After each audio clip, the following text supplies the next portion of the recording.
다 같이 일어나셔서 임내송 부르심으로 하나님 앞에 예배하겠습니다.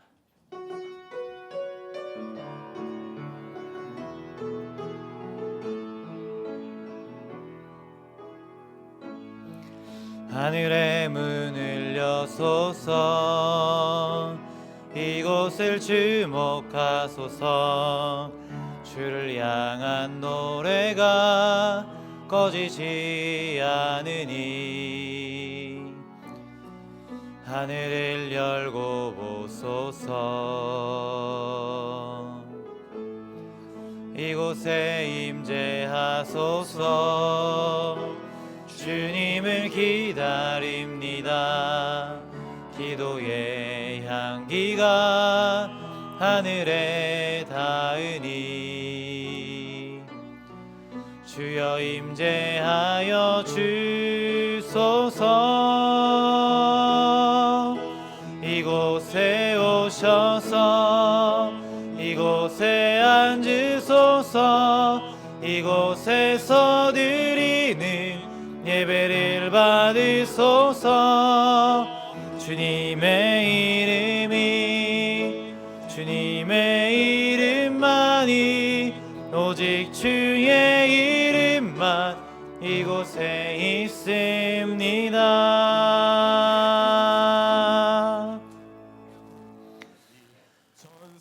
하나님 아버지 감사합니다. 오늘 이 시간 하나님께 예배하기 위해 모인 우리의 마음을 기뻐 받아주시고 주님께서 홀로 영광 받으시는 온전한 예배가 되게 하여 주시옵소서. 감사드리며 예수 그리스도의 이름으로 기도드립니다. 아멘.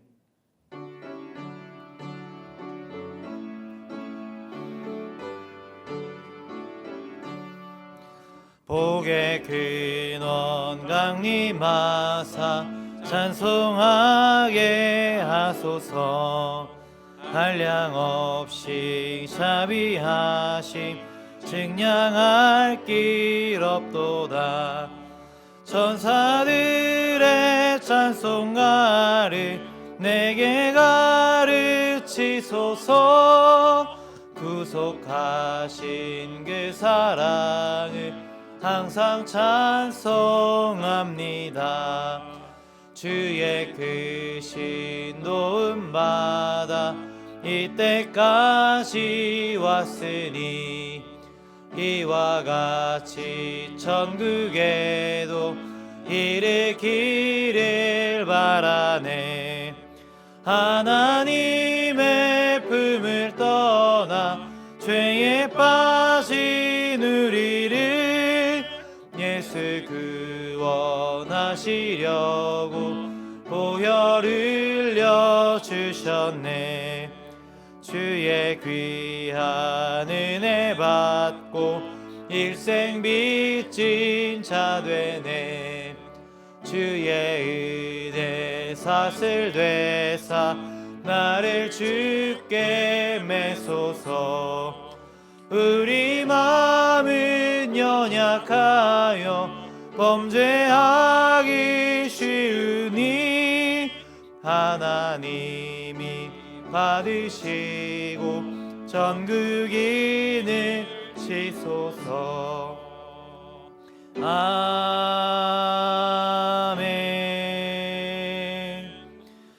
나는 전능하신 아버지 하나님 천지의 창조주를 믿습니다. 나는 그의 유일하신 아들 우리 주 예수 그리스도를 믿습니다. 그는 성령으로 잉태되어 동정녀 마리아에게서 나시고 본디오 빌라도에게 고난을 받아 십자가에 못 박혀 죽으시고 장사된 지 사흘 만에 죽은 자 가운데서 다시 살아나셨으며 하늘에 오르시어 전능하신 아버지 하나님 우편에 앉아 계시다가 거기로부터 살아있는 자와 죽은 자를 심판하러 오십니다. 나는 성령을 믿으며 거룩한 공교회와 성도의 교제와 죄를 용서받는 것과 몸의 부활과 영생을 믿습니다. 아멘.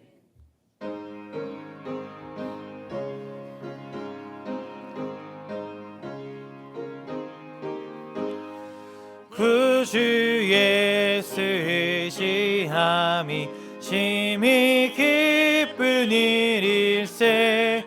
영생 허락받았으니 의심할 수 없도다. 예수 믿는 것은 받은 증거 많도다. 예수 귀한 예수 믿음 더욱 주소서. 그 주 예수 의지함이 심히 기쁜 일일세. 주를 믿는 나의 마음 그의 피에 적시네. 예수 믿는 것은 받은 증거 많도다. 예수 귀한 예수 믿음 더욱 주소서. 그 주 예수 의지하여 죄악 벗어버리네. 안위 받고 영생함을 주께 모두 얻었네. 예수 믿는 것은 받은 증거 많도다. 예수 귀한 예수 믿음 더욱 주소서. 그 주 예수 의지하여 구원함을 얻었네. 영원 무궁지나도록 주여 함께 하소서. 예수 믿는 것은 받은 증거 많도다. 예수 귀한 예수 믿음 더욱 주소서. 아멘.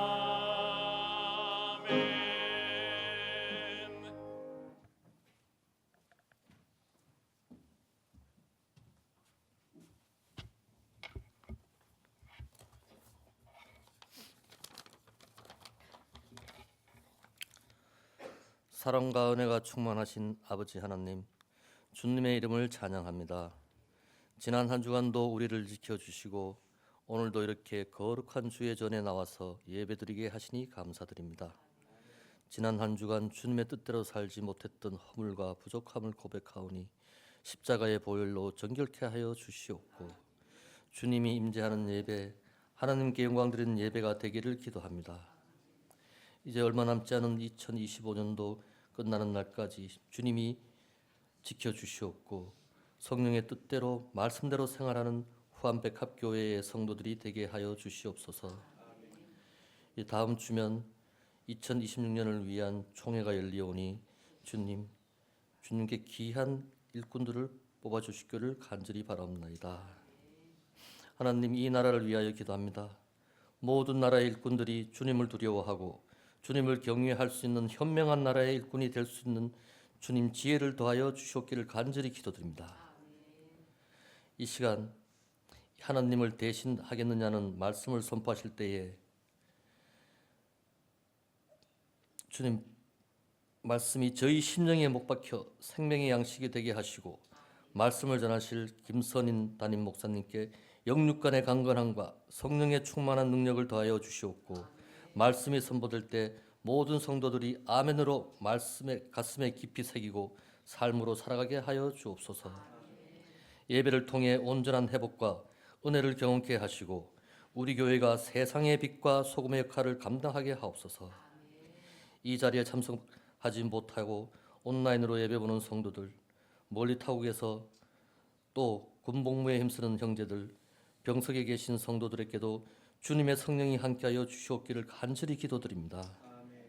하나님의 성호를 소리 높여 찬양하는 카리스 찬양대에도 보이지 않는 곳에서 수고하고 섬기는 손길들을 기억하시옵고 은혜를 내려주시기를 간절히 기도드립니다.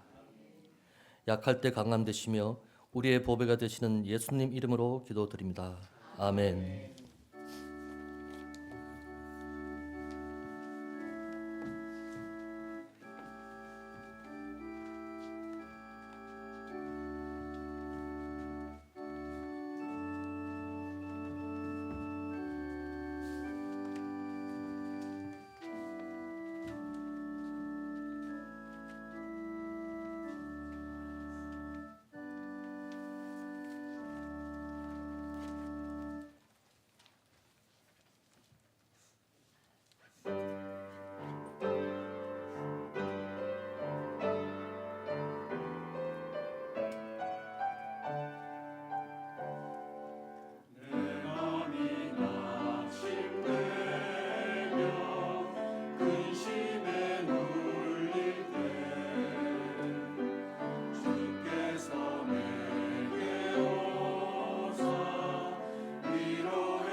교회 소식을 전해드리겠습니다. 2026년도 선교 작정 시간이 오늘 예배 시에 있도록 하겠습니다. 각 기관 정기총회가 다음 주일 오후 1시 20분에 있습니다. 각 기관별로 총회를 진행하신 후에 결과를 사무실에 제출해 주시기 바랍니다. 안수집사회 원래회가 다음 주일 오후 1시 20분에 있습니다. 예산당회가 다음 주일 오후 1시에 있습니다. 성탄 발표회 모집을 하고 있습니다. 12월 25일 오후 1시 30분에 있는데요. 이번 성탄 발표회는 각 기관 및 교육부서가 함께하는 성탄 발표회로 진행됩니다.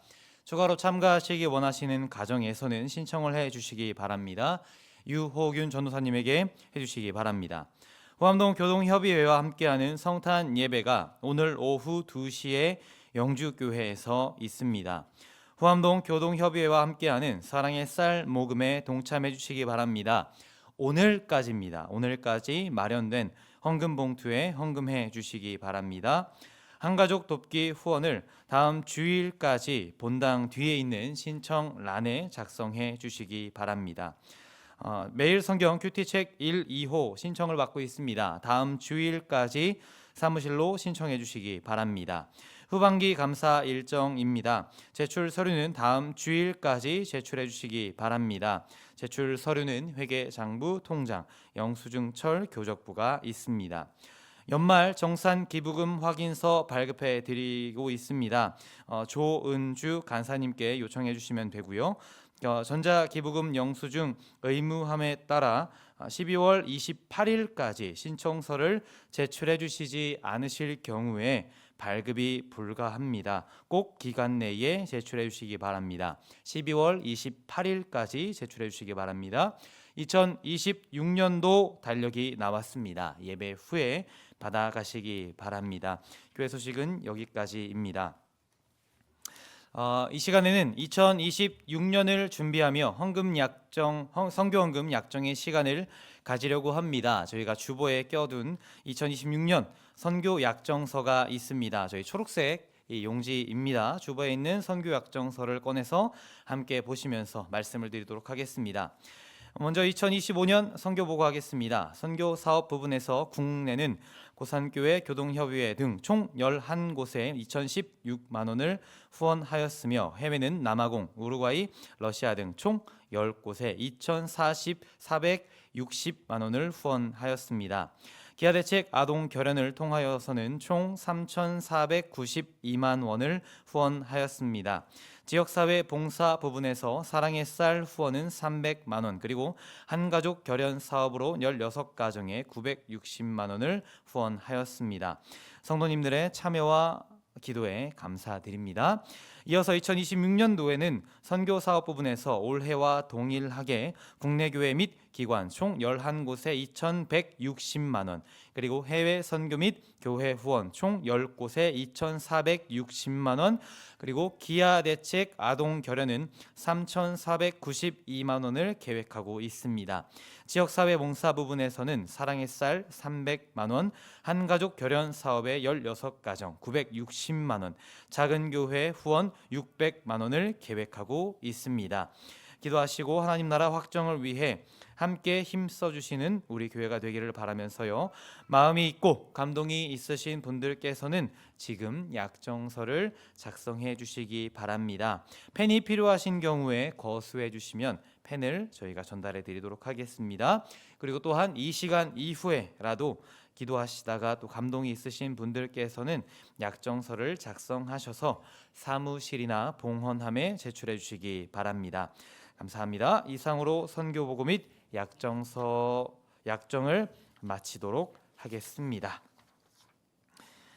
오늘 함께 보실 하나님의 말씀은 창세기 30장 1절에서 8절까지 말씀입니다. 구약성경 43페이지입니다. 창세기 30장 1절에서 8절까지 말씀을 제가 읽도록 하겠습니다. 라헬이 자기가 야곱에게서 아들을 낳지 못함을 보고 그의 언니를 시기하여 야곱에게 이르되 내게 자식을 낳게 하라. 그렇지 아니하면 내가 죽겠노라. 야곱이 라헬에게 성을 내어 이르되 그대를 임신하지 못하게 하시는 이는 하나님이시니 내가 하나님을 대신하겠느냐? 라헬이 이르되 내 여종 빌하에게로 들어가라. 그가 아들을 낳아 내 무릎에 두리니 그러면 나도 그로 말미암아 자식을 얻겠노라 하고 그의 시녀 빌하를 남편에게 아내로 주매 야곱이 그에게로 들어갔더니 빌하가 임신하여 야곱에게 아들을 낳은지라. 라헬이 이르되 하나님이 내 억울함을 푸시려고 내 호소를 들으사 내게 아들을 주셨다 하고 이로 말미암아 그의 이름은 단이라 하였으며 라헬의 시녀 빌하가 다시 임신하여 둘째 아들을 야곱에게 낳음에 라헬이 이르되 내가 언니와 크게 경쟁하여 이겼다 하고 그의 이름을 납달리라 하였더라. 아멘. 다 같이 일어나셔서 준비하신 예물을 하나님께 올려드리겠습니다.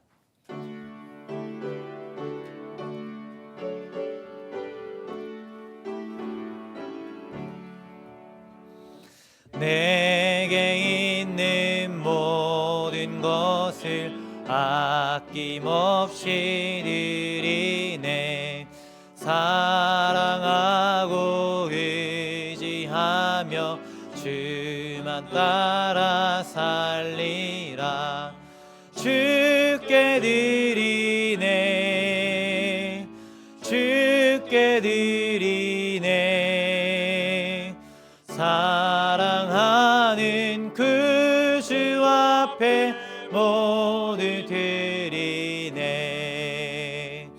내게 있는 모든 것을 겸손하게 드리네. 세상 욕심 멀리하니 나를 받아주소서. 주께 드리네. 주께 드리네. 사랑하는 그 주 앞에 모두 드리네. 내게 있는 모든 것을 주를 위해 드리네. 주의 성령 충만하게 내게 내려주소서. 주께 드리네. 주께 드리네. 사랑하는 그 주 앞에 모두 드리네.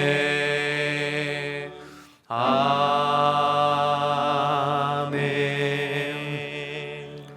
하나님 감사합니다. 한 주간 저희들의 삶을 인도하시고 오늘 쌀쌀한 날씨 가운데도 아침 일찍 예배당에 나와서 주님의 성호를 찬양하며 함께 예배할 수 있도록 은혜 베풀어 주셔서 감사합니다. 우리 모든 성도들의 심령 가운데 이 시간 성령님 임하시고 다스려 주시어서 하나님 주신 은혜와 말씀과 능력을 힘입어서 또 한 주간을 주님과 동행하는 저희들의 삶이 될 수 있도록 주님 인도하여 주옵소서. 우리를 사랑하셔서 이 땅에 예수님 보내주시고 예수님 때문에 우리의 모든 죄 문제를 십자가로 해결해 주시고 그를 믿는 자마다 영생하는 은혜를 베풀어 주시니 감사합니다. 하나님이 대림절 기간에 이 땅에 오신 예수님을 또 사모하고 다시 오마 약속하신 예수님을 기다리는 복된 기간이 되게 하시고 삶에 여러 가지 힘들고 어려운 형편이 있지만 내 안에 계신 주님으로 인하여서 기뻐하고 감사하는 저희들 될 수 있도록 주님 인도하여 주옵소서. 하나님의 은혜에 감사하는 마음으로 예물 올려드리오니 주께서 기쁘게 흠양하여 주시고 우리 모든 성도들의 삶을 주님께서 책임져 주시어서 모자람이 없는 모든 은혜를 날마다 부어 주옵소서. 건강이 필요한 자에게는 육체의 건강을 주시고 물질이 필요한 자에게는 재물의 은혜와 복을 주시고 지혜와 능력이 필요한 자에게는 삶의 지혜 지혜와 능력을 베풀어 주시어 내 힘만큼 사는 것이 아니라 주님이 공급하시는 힘과 능력으로 살아가는 복된 삶이 될 수 있도록 은혜 베풀어 주옵소서. 오늘도 주의 말씀 나눌 때에 성령님께서 함께해 주시기를 원하오며 흩어져 있는 성도들을 주님 손에 의탁하오니 한 주간도 은혜의 장정원에 붙잡아 주시어 어느 곳에 있든지 주님의 목전에서 주님의 눈앞에서 살아가는 우리 모든 성도들의 삶이 될 수 있도록 도와 주옵소서. 함께 하실 줄 믿고 감사드리며 예수님의 이름으로 기도드립니다. 아멘. 자리에 앉겠습니다. 여러분 주보 사이에 선교 헌금 약정서 광고했는데요. 여러분 지난 한 해 동안에도 여러분 힘들고 어려운 삶에도 최선을 다해서 또 헌금해 주셔서 우리가 또 지역 사회나 또 어려운 교회나 또 선교지를 위해서 또 힘있게 일할 수 있었습니다. 요즘 다들 힘들고 어려운데요. 항상 뭐 11조도 그렇고 물질 생활도 그렇고 우선순위거든요. 그러니까 내가 먼저 하나님 앞에 떼어 하나님 앞에 드리고 살면 또 살 수 있어요. 그리고 하나님께서 부어주세요. 그런데 항상 내가 힘들고 어렵다고 내 것을 먼저 생각하고 나중에 드리려고 하면 드릴 게 하나도 없어요. 그러면 항상 모자란 삶을 살아요.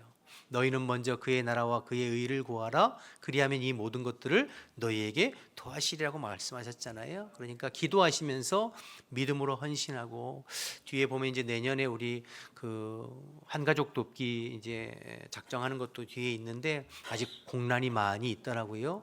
여러분들 기도하시면서 내가 힘들지만 손을 펴서 나눌 때 하나님께서 또 채워주시고 부어주시는 은혜가 있을 줄로 믿습니다. 성령이 감동하시는 대로 그렇게 헌신해 주시기를 주님의 이름으로 축복합니다. 축복합니다. 네.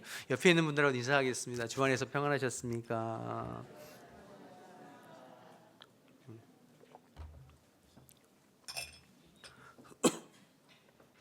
(1958년에) 인도에 안도 모모후쿠라고 하는 사람이 라면을 만들었습니다. 그리고 그 라면을 만든 이후에 전 세계 사람들이 좋아하고 즐겨하는 기호식품이 되었죠. 그때부터 이제 라면이 발전하고 발전해서 오늘날에 이르게 되었는데요. 여러분 라면은 국수와 다르게 면이 꼬불꼬불 되어 있습니다. 왜 그런 줄 아세요? 거기에는 두 가지 이제 과학적인 이유가 담겨 있는데 첫째는 라면이 부서지지 않게 하기 위해서 그렇게 만들었다고 합니다. 그러니까 입체적으로 3차원적으로 이렇게 꼬불꼬불 만들어 놓으면 외부로부터 받는 힘이 분산되어져서 라면을 운반하든지 보관할 때에 이제 부서지지 않도록 그렇게 만들었다는 거죠. 두 번째 이유는 조리 시간을 단축하기 위해서 그렇게 만들었대요. 여러분 인스턴트 식품에 있어서 제일 중요한 건 시간이잖아요, 그렇죠? 그러니까 꼬불꼬불 면을 만들어 놓으면 뜨거운 물이 그 면 사이로 빠르게 이제 순환하고 왔다 갔다 하면서 면이 금방 골고루 익게 되기 때문에 면을 꼬불꼬불하게 만들었다고 합니다. 사람들이 먹는 라면, 자취생들의 배고픈 한 끼를 달래주는 그 라면을 만드는데도 분명한 이유와 목적이 있습니다. 하물며 이 천지 만물을 창조하시고 운행하시고 섭리하시는 하나님의 그 뜻에 이유와 목적이 있지 않겠어요? 하물며 창조의 으뜸이요 피조물 중에 으뜸인 우리의 사람을 만드시고 그 사람이 살아가는 인생 가운데 담겨져 있는 또 하나님의 목적, 하나님의 이유가 있는 줄로 믿습니다. 돌아보면 생각해 보면 다 이유가 있어요. 그런데 어떤 분들은 우리의 인생에 일어나는 일들에 대해서 이유와 원인을 잘 모르는 분이 있어요. 내 인생인데 내 삶인데 나에게 왜 이런 일이 일어나는지에 대해서 잘 이유와 원인을 모르는 분들도 있습니다. 거기에는 두 가지 또 이유가 있는 것 같은데요. 첫째는 자기가 자기 자신을 잘 모르기 때문입니다. 예를 들어 어떤 사람이 성격이 괴팍하고 성질을 잘 부리는 사람이 있다고 생각해 보세요. 조금만 마음에 안 들면 막 화를 내고 말을 거칠게 하고 그러면 그 주변에 사람들이 붙어 있지를 못합니다.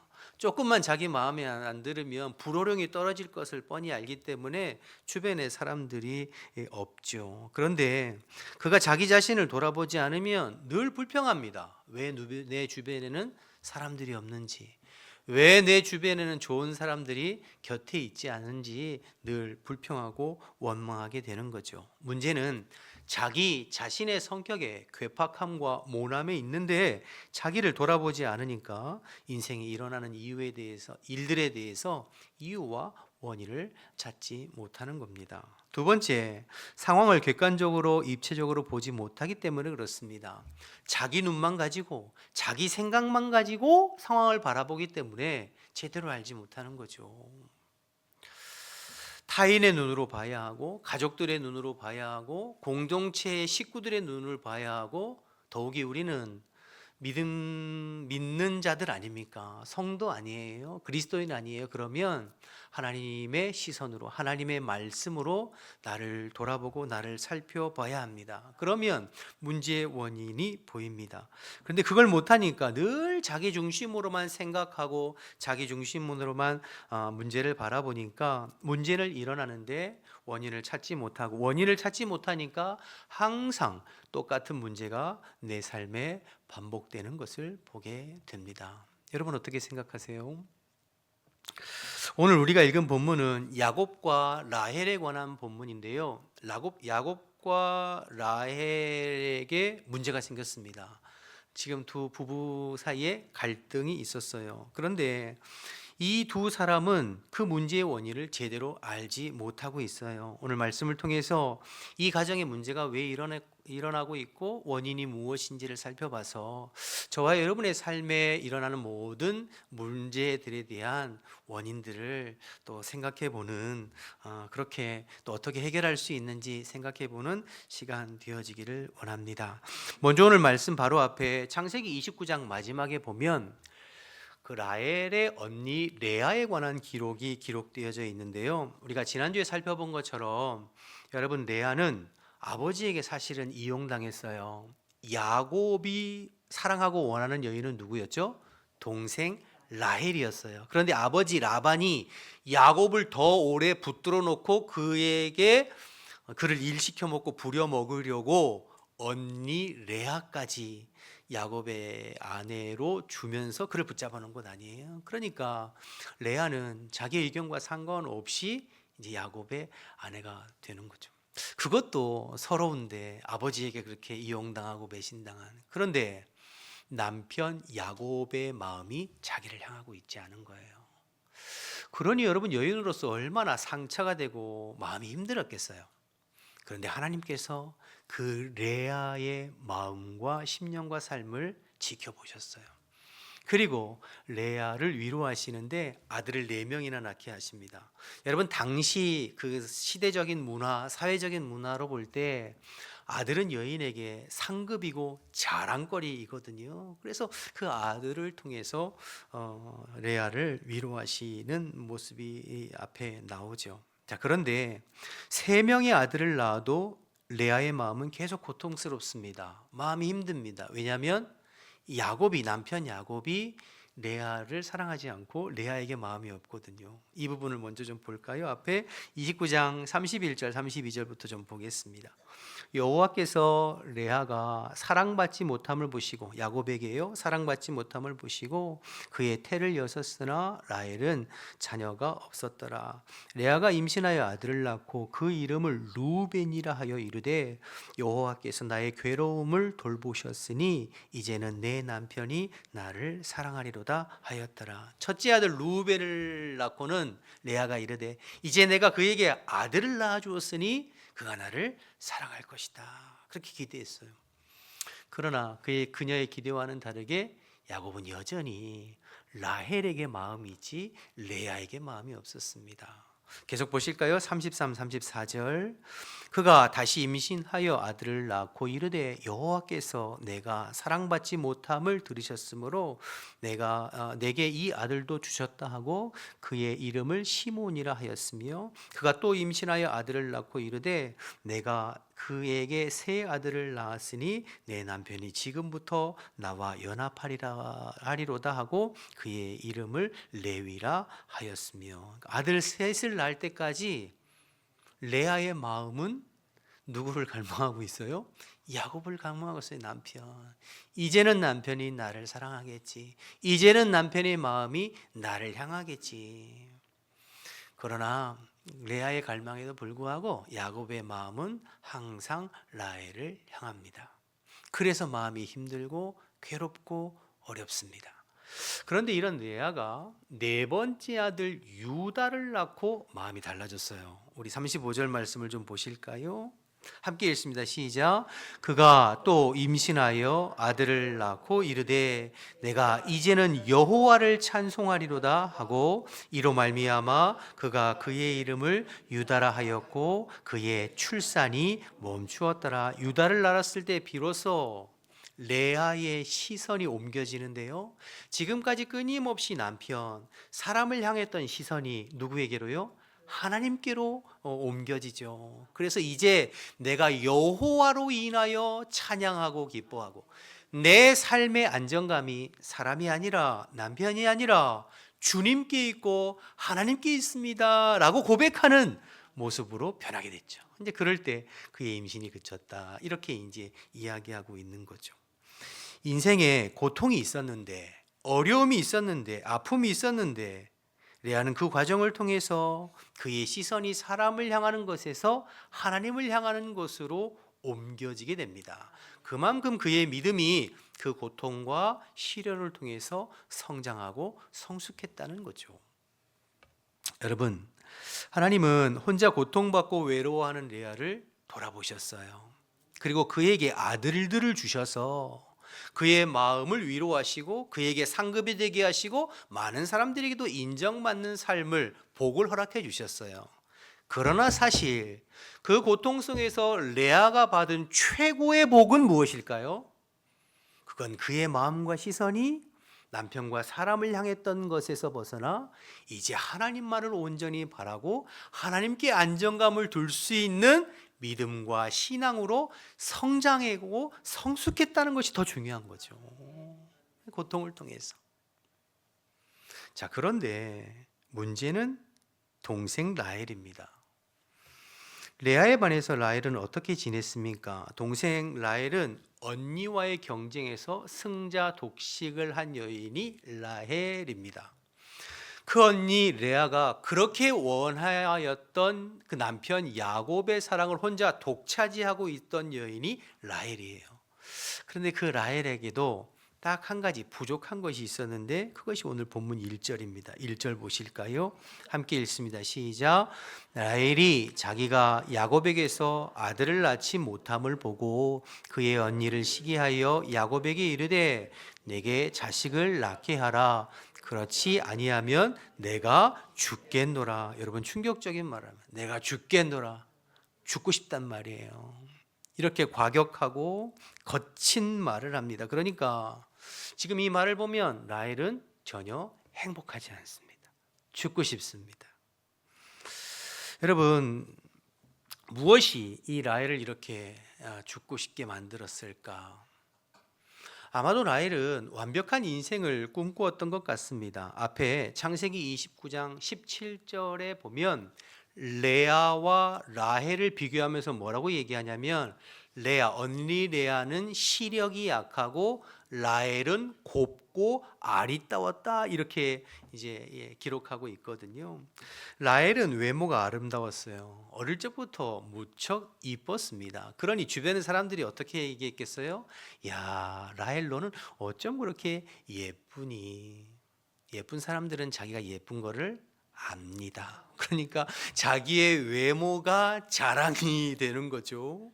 그리고 늘 사람들에게 칭찬받는 것을 좋아하는 라헬로 컸을 거예요. 그러기에 남편 야곱도 라헬을 사랑합니다. 여러분, 어떤 남자가 그 아내를 얻기 위해서 14년 동안 머슴살이하고 종노릇하겠어요?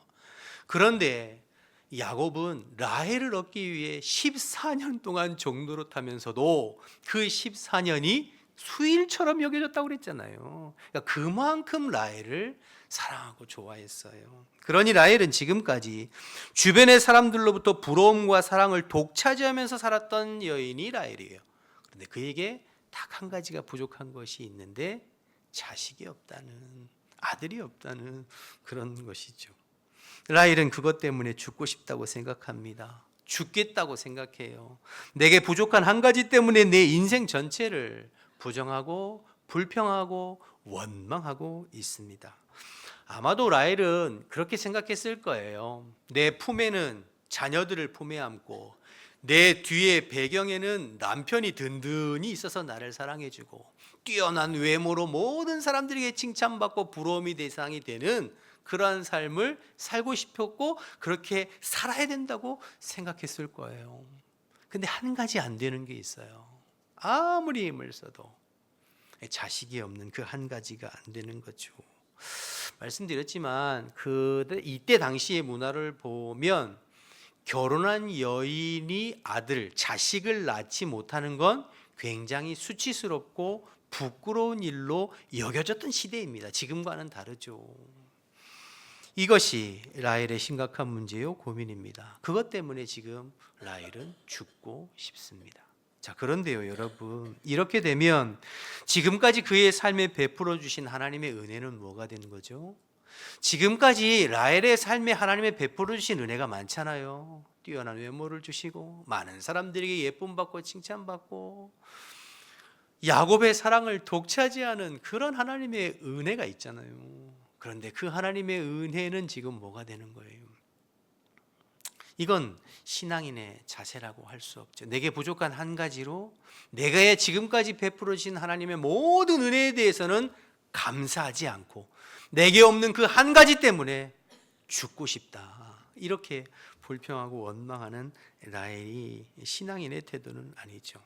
여러분, 우리가 객관적으로 볼 때 라헬을 볼 때 다 가지고 있어요. 10개 중에 9개를 가지고 있어요. 그런데 한 가지 없는 것 때문에 지금 죽고 싶다고 자기의 삶을 하나님께서 베풀어 주신 은혜에 대해서 생각하지 아니하고 원망하고 불평합니다. 여러분, 참 신앙인이라면 지금까지 내게 베풀어 주신 하나님의 은혜에 감사하며 내게 없는 것으로 인하여 원망 불평하는 것이 아니라 내게 베풀어 주신 은혜를 생각하며 감사하고 기뻐하는 것이 참된 믿음의 사람인 줄로 믿습니다.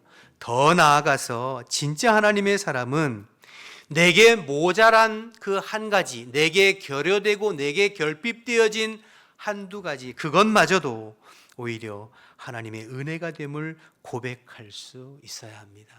사실 이건 내 결심만 가지고 머리만 가지고 되는 것은 아니죠.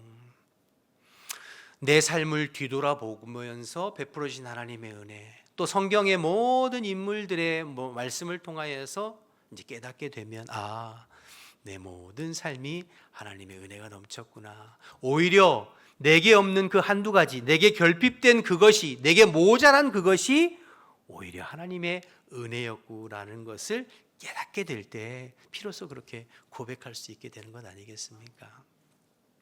여러분, 다윗을 한번 생각해 보세요. 다윗은 굉장히 모자란 것이 많은 사람이었어요. 사무엘이 그의 아버지 이새의 집에 가서 사울을 대신할 왕으로 삼을 때에 그의 형들은 다 사무엘에게 불려져서 한 사람 한 사람 내가 왕이 될 상인가 이러면서 면접도 보고 대화도 했잖아요. 그런데 그때 당시에 다윗은 뭐 하고 있었어요? 들판에서 양치고 있었어요. 아버지와 형들이 보기에 왕으로서는 보잘것없는, 사무엘에게 얼굴을 보여주기에도 보잘것없이 생각했다는 거예요. 가족들이 그렇게 보잘것없이 생각했다면 주변의 사람들도 뭐 어떻게 생각했을지 우리가 알 수 있죠. 여러분, 다윗은 부족함이 투성이었어요. 그러나 그런 다윗이 시편 23편 1절에 뭐라고 고백하는 줄 아세요? 여호와는 나의 목자시니 내게 부족함이 없으리로다, 이렇게 고백해요. 부족함이 왜 없어요? 인간적인 면으로 볼 때 부족함 투성이에요. 그런데 주님이 내 안에 계시고 주님이 내 삶의 목자가 되시고 내가 주님과 영적으로 교제하니 내게 부족함이 없다, 이렇게 말하는 거죠. 삶에 부족함이 있지만 그러나 그것을 부족함으로 느끼지 못하고 있는 것이에요. 마치 앞에 레아가 유다를 낳았을 때 내가 이제는 여호와를 찬송하리로다 고백한 것처럼 레아에게 부족함이 왜 없어요? 그러나 내가 여호와로 인하여서 찬송하고 기뻐하리로다 라고 고백했던 것처럼 주님이 나와 함께 하심으로 내게 부족함이 없다고 고백하는 것입니다. 그러니 여러분, 내 안에 주님이 계시고 주님의 은혜가 내 삶에 넘침을 알면 부족함이 있어도 감사하고 찬양하고 기뻐할 수 있는 줄로 믿습니다. 반대로 내 안에 주님이 계시지 않고 그 주님의 은혜와 사랑을 내가 기억하지 못하고 잃어버리면 내 삶에 다 가지고 있지만 부족하다고 느끼는 거죠.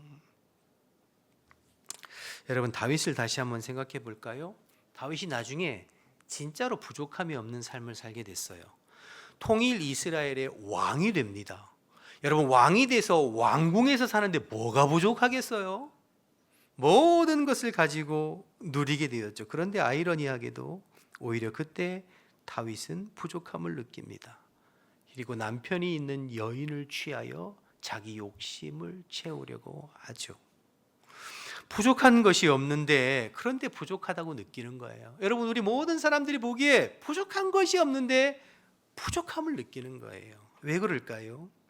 하나님의 은혜가 떨어지고 하나님 앞에서 깨어있는 삶이 느슨해지고 하나님이 나와 함께 하신 은혜를 깨닫지 못하고 하나님께서 내게 베풀어 주신 은혜에 대해서 잊고 사니 내 안에 욕심으로 가득하고 욕망으로 가득 차고 그러면 채워도 가져도 항상 부족하다고 느낍니다. 라헬이 그런 것 아니에요. 모든 것을 가졌는데 모든 것이 하나님의 은혜로 채워주셨는데 내게 없는 한 가지로 인하여서 죽고 싶다 이렇게 말하고 있으니 말이에요.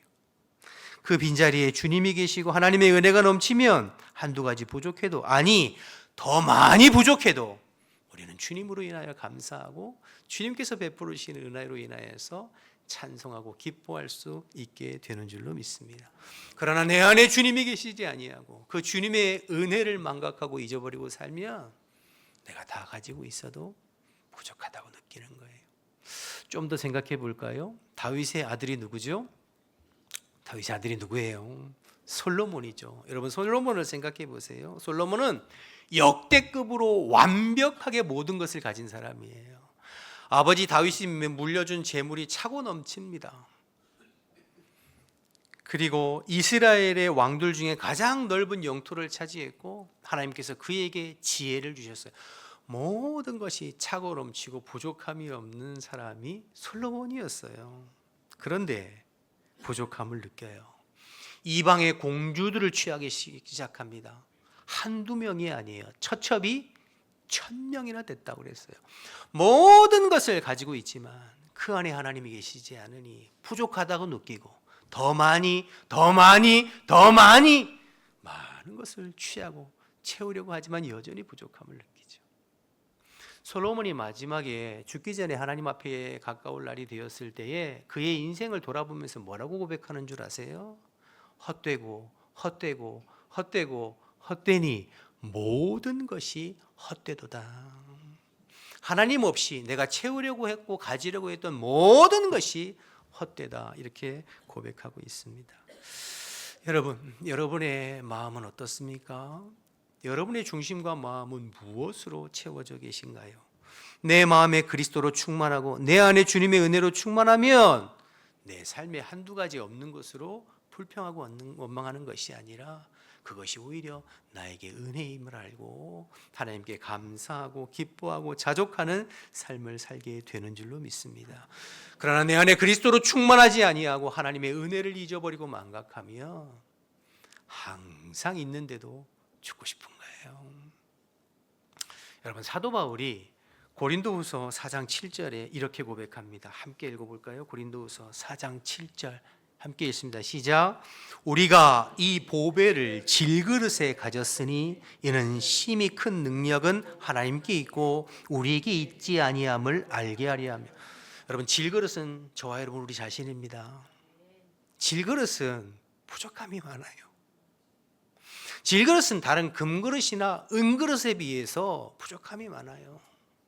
색깔도 이쁘지 않고 예쁜 색깔을 칠해놔도 금방 벗겨지고 오래 쓰면 이가 빠지고 쉽게 부서지는 질그릇이에요. 그러나 그 질그릇에 보배 대신 예수 그리스도가 담겨 있으니 내가 질그릇이지만 내 안에 담겨 있는 보배 대신 예수님으로 인하여서 기뻐하고 감사하고 찬양할 수 있는 거죠.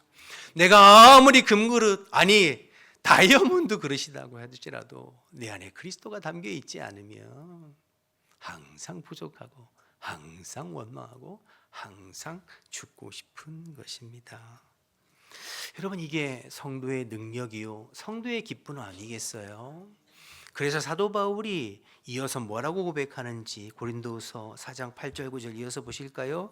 내 안에 보배 대신 그리스도를 담고 있으니 우리가 사방으로 우겨싸임을 당하여도 쌓이지 아니하며 답답한 일을 당하여도 낙심하지 아니하며 박해를 받아도 버림받지 아니하며 거꾸림을 당하여도 망하지 아니한다. 할렐루야. 이런 삶을 살 수 있다고 고백하는 것이죠. 내 마음 중심에 예수님이 계시고 하나님의 은혜가 있으면 걱정할 것이 없어요. 그러나 내 마음 중심에 예수님이 계시지 아니하고 하나님의 은혜가 떨어지면 한두 가지 부족한 것들로 원망하고 불평하게 되는 것이죠. 여러분, 기억하셔서 여러분 안에 내 중심에 무엇으로 지금 가득 차 있고 내 삶을 돌아보면서 내게 없는 것으로 불평하고 원망하는 것이 아니라 내게 허락하신 하나님의 은혜, 무엇보다도 내 안에 계신 보배로우신 예수님으로 인하여서 우리가 기뻐하고 감사하고 찬양하고 자족하는 저와 여러분의 복된 삶 되시기를 주님의 이름으로 축복합니다. 축복합니다. 두 번째, 라헬이 죽고 싶은 또 다른 이유 1절을 다시 한번 보겠습니다. 1절. 라헬이 자기가 야곱에게서 아들을 낳지 못함을 보고 그의 언니를 어떻게 했다고요? 시기하여 야곱에게 이르되 내게 자식을 낳게 하라, 그렇지 아니하면 내가 죽겠노라. 두 번째 이유는 언니를 시기하는 것 때문인데요. 레아와 라헬의 성장 과정을 한번 가만히 생각해 보세요. 아까도 말씀드렸지만 레아는 시력이 약하고 라헬은 곱고 아리따웠다 그랬어요. 여러분, 레아가 시력이 약했다, 눈이 안 좋았다, 그러면 그때 당시에는 안경이 없으니까 어떻게 했을까요? 항상 사물을 볼 때 찡그리고. 여러분, 미간을 찡그리고 쳐다보는 사람들, 그 여인의 얼굴이 예쁠 리가 없죠. 그리고 늘 주변의 사람들이 너는 왜 이렇게 인상 쓰고 다니니? 세상에 불만이 이렇게 많니? 뭐 이렇게 얘기하지 않겠어요? 반면에 라헬은 곱고 아리따우니까 늘 비교가 됐겠죠. 한 여인은 곱고 아리따웠고 한 여인은 그렇지 못하고 늘 찡그리고. 그러니까 레아에게 라헬은 볼 때마다 열등감을 주는 존재입니다. 반대로 라헬에게 언니 레아는 우월감을 주는 존재예요. 항상 그렇게 살았어요, 평생을. 그런데 항상 나보다 못하다고 생각하는 언니가 아들을 낳았는데 몇 명 낳았어요? 4명 낳았어. 내가 없는 걸 언니가 가지고 있어요. 더군다나 그 아들이 누구의 아들입니까? 내가 살아가는 남편 야곱의 아들을 4명이나 낳았어요. 그러니 여러분, 라헬이 시기가 나서 견딜 수가 없는 거예요. 질투가 나서 견딜 수가 없는 거예요. 죽고 싶은 거예요. 그래서 자기 몸으로는 안 되니까 어떻게 해요? 자기 몸종의 몸을 통해서도 내가 원하는 것을 얻어내려고 하는 거죠. 8절을 한번 보실까요? 8절. 라헬이 이르되 내가 언니와 크게 어떻게 해요? 경쟁하여 이겼다고 그의 이름을 납달리라 하였대요. 이 짧은 말 속에 라헬이 그 언니를 얼마나 시기하고 있는지 그 마음을 알 수 있죠. 자, 그런데 여러분, 시기가 들어오면, 사람이 시기심으로 불타면 뼈가 마릅니다. 시기가 가득하면 뼈가 마르고 피가 마르고 인생이 죽음을 향해 달려가는 거예요. 행복하지가 않아요. 죽고 싶어요. 여러분, 성경에서 시기심의 대명사 하면 누가 떠오르죠? 사울 왕이 떠오릅니다. 다윗은 그의 사위임에도 불구하고 다윗이 군대 장관이 되고 난 이후에 가는 곳마다 전쟁에 승리해요. 연승을 해요. 그러니까 여인들이 뭐라고 노래합니까? 사울이 죽인 자는 천천히요, 다윗이 죽인 자는 만만이로다. 그때 사울의 마음에 시기가 들어오고, 성경은 이때 사울의 마음을 뭐라고 이야기하냐면 사무엘상 18장 8절에서 10절 이렇게 기록합니다. 사울이 그의 말에 불쾌하여 심히 노하여 이르되 다윗에게는 만만을 돌리고 내게는 천천을 돌리니 그가 더 얻을 것이 나라 말고 무엇이냐 하고, 그날 이후로 사울이 다윗을 어떻게 했다고요? 주목하였더라. 그 이튿날 하나님께서 부리시는 악령이 사울에게 힘있게 내리매. 여러분, 사울이 다윗을 주목했다는 말이 중요한 말입니다. 사울이 다윗을 왜 주목했을까요? 사랑하고 이뻐서 주목했을까요? 아니죠. 시기가 가득. 내 마음 가운데 시기하는 사람, 시기하는 대상이 생기면 그를 주목하고 그를 따라다닙니다. 그가 어디에 가는지, 누구를 만나든지, 무슨 음식을 먹는지, 무슨 대화를 하는지, 혹 나를 헐뜯고 나를 험담하지 않는지 계속해서 그를 따라다니고 그를 주목하게 됩니다. 그리고 그 과정 가운데 악령이 힘있게 역사하는 거예요. 여러분, 사울의 마음에 악령이 힘있게 역사했다고 그러는데 왜 그럴까요? 여러분, 사울은 이스라엘의 왕입니다. 그럼 누구를 주목해야 돼요? 하나님을 주목해야죠. 하나님을 주목하고 하나님께 마음을 두고 하나님 주시는 마음으로 나라를 다스리고 통치하고 백성들을 이끌어야 되잖아요.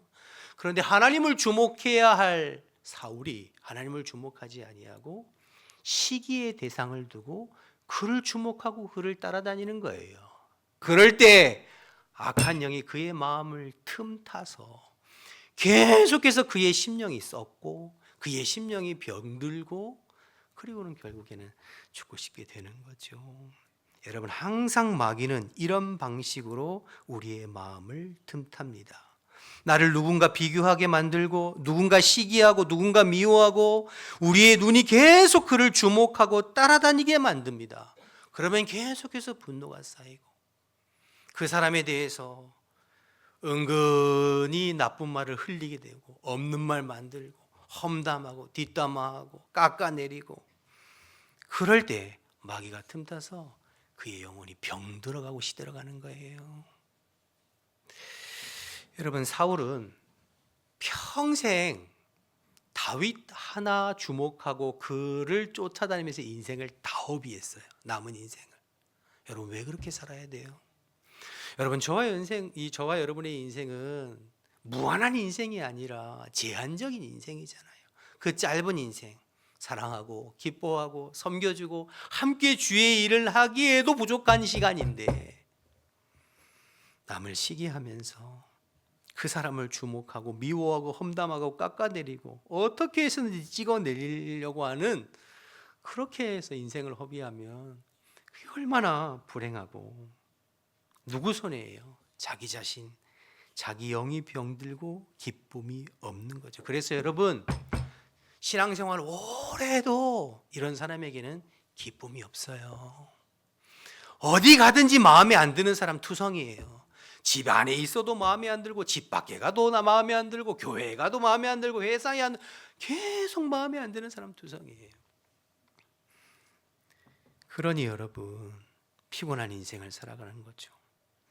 여러분이 여러분의 마음을 마귀에게 내어주고 싶으시거든 남을 시기하십시오. 여러분의 가정에 마귀가 날뛰게 내버려 두시거든 남을 주목하세요. 그런데 그게 아니라면, 그것을 원하지 않는다면 여러분, 하나님을 주목하시고 하나님을 바라보실 수 있기를 주님의 이름으로 축복합니다.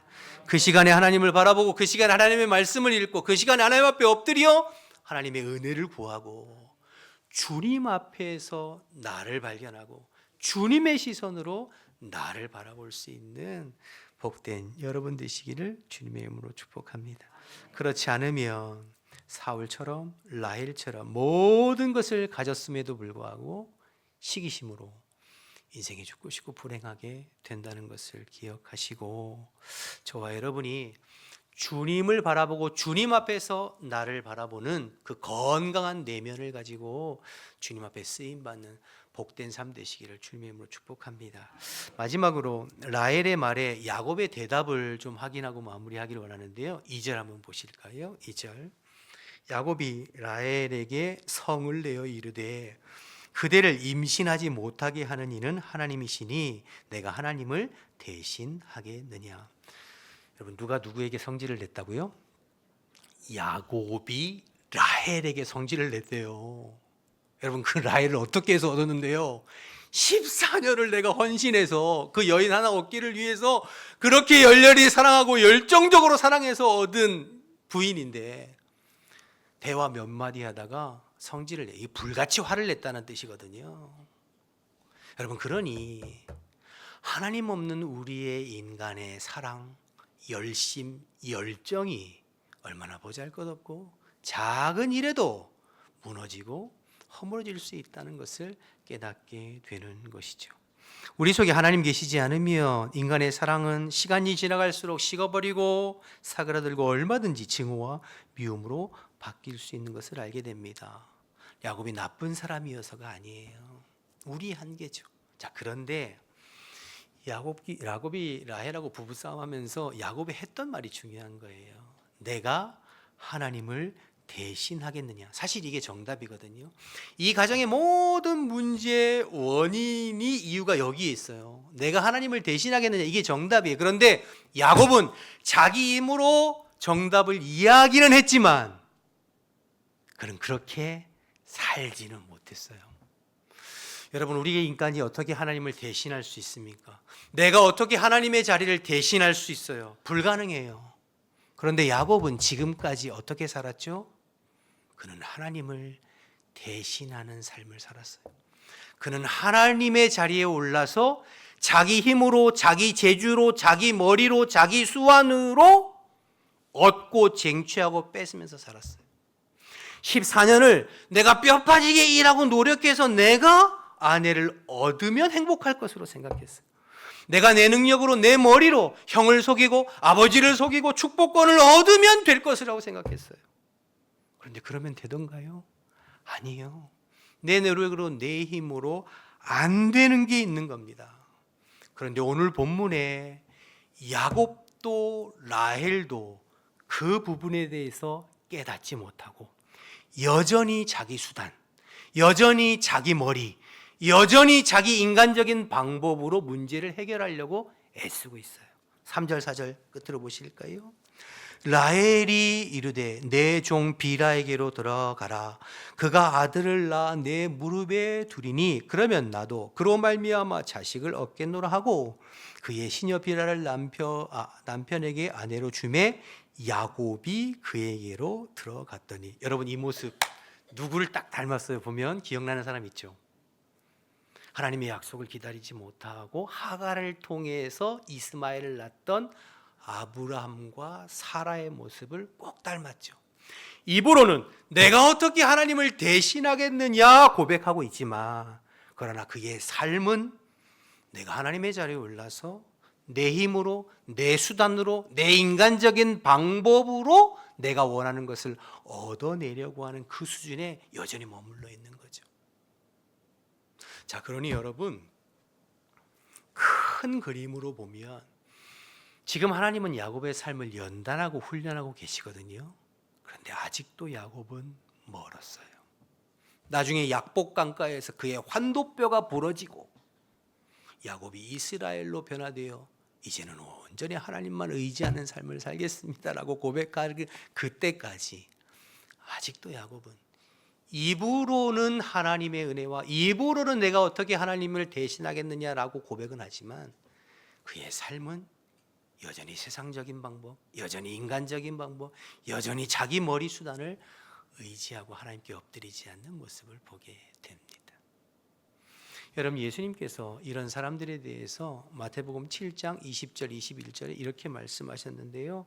우리 한번 같이 읽어볼까요? 마태복음 7장 20절 21절 시작. 이러므로 그들의 열매로 그들을 알리라. 나더러 주여 주여 하는 자마다 다 천국에 들어갈 것이 아니요 다만 하늘에 계신 내 아버지의 뜻대로 행하는 자라야 들어가리라. 입으로 하는 신앙생활과 삶의 신앙생활의 이율배반적인 사람들에게 하나님께서 말씀하시는 거죠. 오늘 야곱과 라헬의 모습과 같습니다. 혹 우리의 모습은 아닌지. 말로는 내가 하나님을 어떻게 대신하겠느냐라고 이야기하지만 삶으로는 내가 하나님 자리에 올라서 내 힘과 내 재주와 내 능력과 내 머리만 의지했지, 하나님 앞에 엎드려 하나님의 은혜를 구하고 아버지 주시는 지혜와 아버지 주시는 방법으로 일을 행하고 참고 인내하지 못하고 늘 인간적인 수단과 방법으로 일을 행하려고 하는, 그러니 문제는 있지만 원인을 알지 못하니 계속 문제가 반복되고 있는 것을 보게 됩니다. 말씀을 정리합니다. 결여된 부족한 것, 하나님의 은혜임을 알고 감사해야 합니다. 내게 없는 것으로 인하여 불평하는 것이 아니라 내 안에 계신 그리스도, 주님이 내게서 베풀어 주신 은혜를 감사하며 찬양하는 저와 여러분 되시기를 원합니다. 남과 비교해서 그 사람 주목하고 시기하면 내 영혼이 썩고 병듭니다. 하나님을 바라보고 그 하나님 앞에서 내 모습을 바라보면서 건강하게 신앙생활하기를 바라고, 하나님의 자리를 대신하는 자리에 서지 말고 자꾸만 인간적인 방법으로만 문제 해결하려고 하지 말고 하나님 앞에 엎드려 하나님의 주권을 인정하고 주님이 주시는 지혜와 주님이 주시는 마음으로 인내하고 참고 하나님 기뻐하시는 방법으로 살아갈 때 결국에는 내 삶을 통해 하나님이 일해 가심을 경험하는 복된 인생 될 줄로 믿습니다. 저와 여러분이 그러한 행복하고 복된 삶을 살게 되시기를 주님의 이름으로 축복합니다. 우리 다 같이 일어나셔서 찬양하고 기도하겠습니다.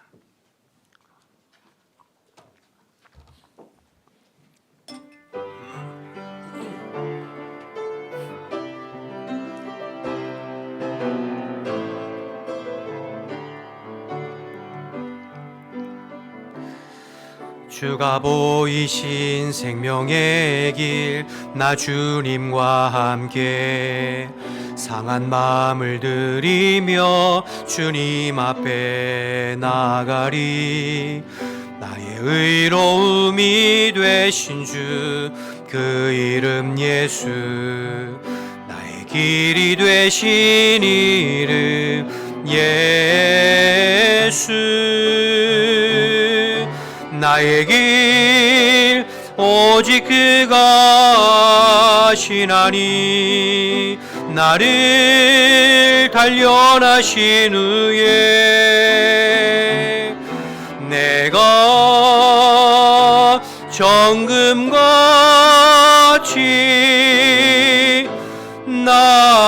우리 처음부터 다시 할까요? 주가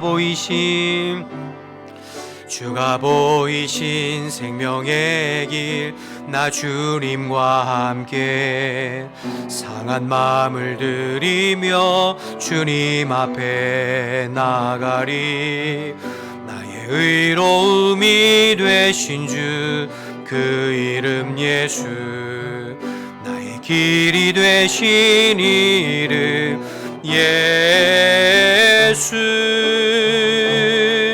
나의 길 오직 그가 하시나니, 나를 단련하신 후에 내가 정금같이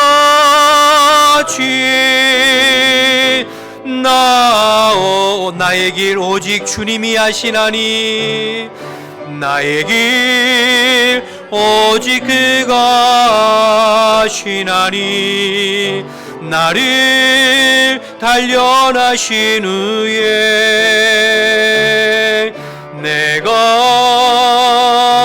정금같이 나오리라.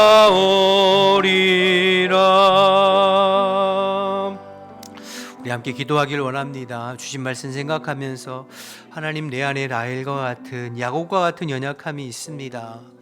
부족하고 내게 없는 것으로 인하여서 불평하고 원망하는 것이 아니라 내 안에 계신 주님, 내게 베푸르신 하나님의 은혜 생각하면서 오히려 감사하고 기뻐하는 복된 삶 살게 해달라고, 남과 늘 비교하면서 시기하고 험담하고 주목하는 그런 어리석은 삶이 아니라 하나님 바라보면서 주님 앞에서 나를 발견하고 그런 건강한 내면으로 남을 사랑하고 축복하고 함께 주의 일을 감당하는 복된 삶을 살게 해달라고, 입술로만 내가 하나님을 대신하겠느냐라고 고백하는 것이 아니라 내 삶의 모든 주권은 주님께 있음을 기억하고 언제나 주님께 엎드려서 하나님의 방법으로, 하나님의 마음으로, 하나님의 지혜로 잘 참고 인내하며 주님께서 내 삶에 일하시고 역사하시는 것들을 경험하며 살아가는 그런 복된 인생 되기를 갈망하면서 우리 주님 말씀 생각하면서 주님의 이름 한번 부르고 통성으로 기도하겠습니다. 주여, 하나님 아버지, 은혜와 사랑을 감사합니다. 오늘도 저희들을 불러주시고 하나님의 말씀을 또 최선을 다해서 함께 나누고 주의 말씀 붙잡고 기도하게 하심을 감사합니다.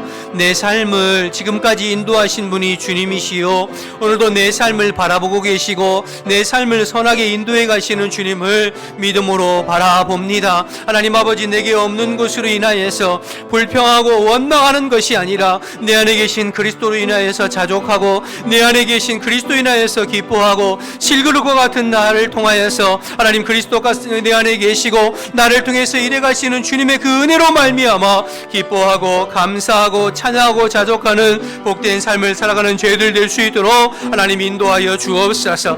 끊임없이 남과 비교하고 끊임없이 남을 주목하고 시기하고 미워하고 아버지 질투하는 그러한 마음들 주님의 십자가 앞에 다 내려놓게 하시고 주님을 바라보게 하여 주옵소서. 주님 앞에서 내가 얼마나 존귀하고 복된 존재인지를 바라보게 하시고 아버지 주님의 그 사랑으로 말미암아 아버지 하나님이여 남을 용납하고 사랑할 수 있게 도와주시옵시고 함께 주님의 나라와 복음을 위해서 사랑하며 힘써 일하는 저희 모두가 될 수 있도록 하나님 인도하여 주옵소서. 우리가 어떻게 하나님을 대신할 수 있겠습니까? 말로만 하지 않게 도와주시옵시고 아버지여 삶으로 살아낼 수 있도록 하나님 인도하여 주옵소서. 항상 주님을 인정하고 주님 앞에 엎드리고 주님을 바라보고 주님께 기도하면서 인내하고 참음으로 하나님께서 일하시고 역사하시는 것들을 경험해 살아가는 죄들 되게 도와 주옵소서. 언제나 세상적인 방법으로, 언제나 내 머리로, 내 재주로, 내 수완으로, 내 능력으로 사는 것이 아니라 주님 앞에 납작 엎드려 주님께서 일해 가시고 주님께서 성취해 가시는 것들을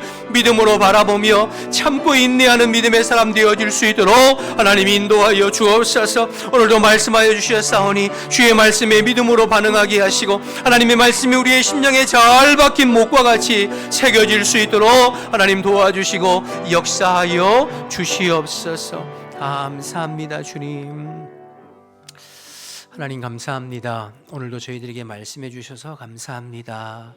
하나님, 내가 라헬이요 내가 야곱임을 고백합니다. 그럼에도 저희들을 사랑하셔서 오늘도 부르시고 하나님의 말씀으로 권면해 주시니 감사합니다. 모든 것이 하나님의 은혜요, 여기까지 온 것이 하나님의 은혜임에도 불구하고 우리가 내게 없는 것으로 인하여서 불평하고 원망했음을 주님 용서하여 주옵소서. 무엇보다도 질그릇 같은 나에게 보배로 오신 예수님을 담아 주시어서 그 예수님의 생명으로 오늘도 살아가게 하시니 감사합니다. 내 안에 계신 주님으로 인하여서 어떤 상황에도 기쁘고 감사하는 저희들 되게 도와주시고 사람들 바라보면서 자꾸 시기하고 미워하고 질투하고 원망하는 것이 아니라 주님 바라보면서 사랑으로 품어내고 함께할 수 있는 저희들 될 수 있도록 주님 인도하여 주옵소서. 입술이 아니라 삶으로 살아가게 도와주시옵시고 내 힘과 내 능력만 가지고 사는 것이 아니라 늘 주님을 가까이 하고 주님께 엎드리고 주님께 기도함으로 하나님의 지혜와 하나님의 능력과 하나님의 마음으로 주신 사명 잘 감당하는 우리 모두가 될 수 있도록 마음으로 주님 인도하여 주옵소서. 하나님의 말씀을 마음에 잘 새기고 새롭게 한 주간 살아갈 때에 주님께서 순간순간 주시는 지혜와 주님의 마음으로 또 믿음으로 반응하고 순종하는 복된 삶이 이어질 수 있도록 은혜 베풀어 주옵소서. 이제는 우리 주 예수 그리스도의 은혜와 하나님 아버지의 크신 사랑과 성령의 교통하심이 오늘도 주님의 마음을 담고 주님과 동행하며 한 주간 살기를 결단하는 우리 모든 성도들의 심령과 삶 가운데 지금부터 영원토록 함께 하시기를 간절히 축원하옵나이다. 아멘.